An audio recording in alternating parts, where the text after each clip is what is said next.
April Millsap was a 14-year-old girl that was murdered in 2014 in a small town in Michigan, and she actually helped solve her own murder because of a fitness tracker app she was using at the time of the crime. It's 2014 in the small town called Armada.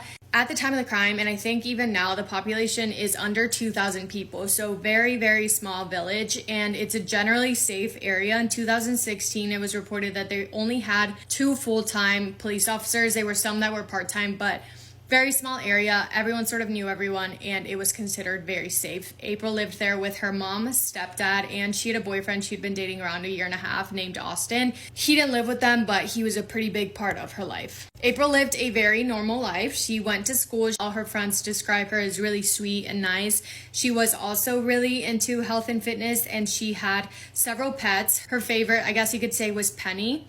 Penny and April did everything together. They were best friends, and they would go out on walks, hikes, runs all the time together. July 24th, 2014, beautiful summer day. April decides that she wants to take Penny out for a walk, which is not unusual. She takes Penny out for hikes all the time. However, she never stays out past dark. As soon as the sun starts to set, she usually makes her way back home. So she left around 5:30 p.m. Her mom calls her when the sun starts to go down to see when she's going to be home. She doesn't respond. A few hours go by. The mom tries calling over and over again, and she cannot get a hold of April. By 9 p.m., she decides to call the police, let them know that April's missing. The police are with her. She starts freaking out. She says she just had a really bad gut feeling that something had happened, and she goes to call the stepdad because he's at work to fill him in and let him know what's going on. She can't even get the words out. The cops actually have to take the phone from her and let the stepdad know what's going on, so then he leaves work and goes home to be with his wife. The police are talking to the mom, trying to get more information on both her life, like her friends, her day-to-day, her boyfriend, as well as specifics of the day, like what she was wearing, if she said where she was going, if she has different trails that she usually sticks to try and see where they should be looking. The cops tell the mom to call her boyfriend, Austin, to see if maybe she said anything to him about where she was going. And he says, it's around 9:30 p.m. now, but he says that at 7 p.m., April texted Austin and said, "I think I almost got kidnapped." So this is now a more serious case. Obviously, April was scared enough to text her boyfriend of someone on the trail, and now she can't be found. The team of police officers in the village is obviously very small, so they bring in the FBI to help them out with the investigation. They go back to the station to try and figure out a game plan, and when they do, they get a 911 call from a man that says he was riding his bike with his wife on that trail. A dog comes up to them, and it seems like the dog was trying to take them somewhere, so the man follows the dog, who ends up being Penny, April's dog. The dog walks up to a dead body and just lays next to the dead body and starts whimpering, which is so sad. When the police go out to look at the body, it was pretty much confirmed that it was April because it matched the outfit exactly like what the mom said she had been wearing earlier in the day.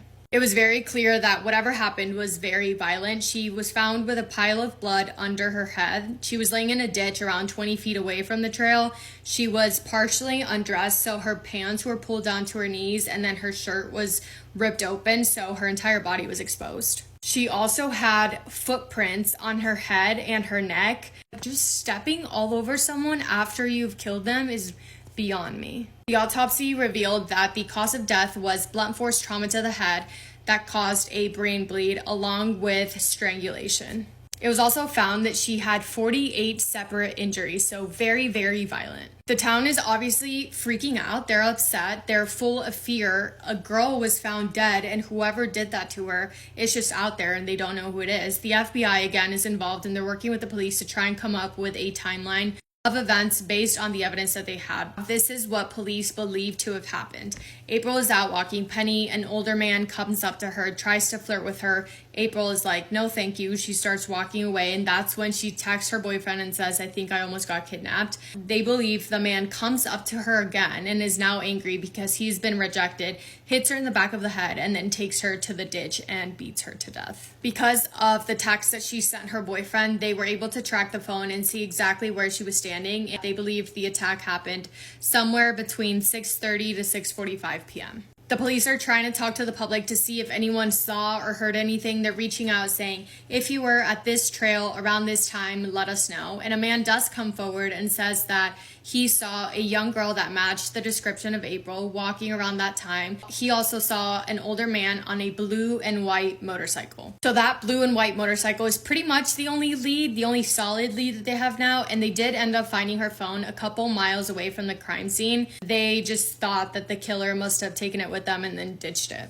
When they turn on April's phone, they see that she had the fitness tracker on while she was on her walk, and they're able to see her exact movements, the speed she was walking at, where she was walking, all the details. With that information, they pull up the times that her phone was moving around and the timeline that they believed to be true, and they compared the two. This is really sad because it gives you an idea of what she went through, but the minute that she texted her boyfriend that she almost got kidnapped, you see her fitness tracker app turn around like she's gonna start walking back home, and she starts walking faster. When she started walking faster, she was probably trying to get away from whoever had scared her, and then her location says it's still moving, but then all of a sudden it stops moving, and it's like it's in the same spot, but it's kind of going back and forth, and that's when it is believed that there was a struggle and she was trying to fight back, and then it moves away at 20 miles per hour, meaning it was fast enough that it had to be a different mode of transportation, not just walking, but not fast enough to be a car. So that would match the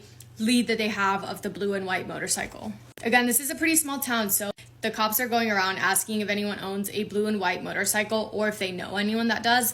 A woman comes forward and says that her neighbor does own a blue and white motorcycle, but that she actually hasn't seen it in a while. And the time that she stopped seeing the motorcycle was around the time of the murder. So the cops go and figure out who these neighbors are that own this motorcycle, and it is a dad and a son. Both of their names are James Van Callis.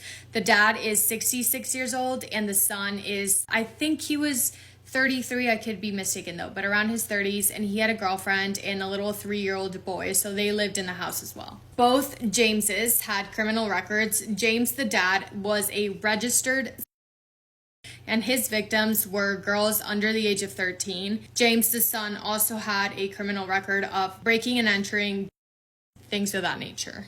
Police get a search warrant to search their house, and they're specifically trying to look for / find the bike.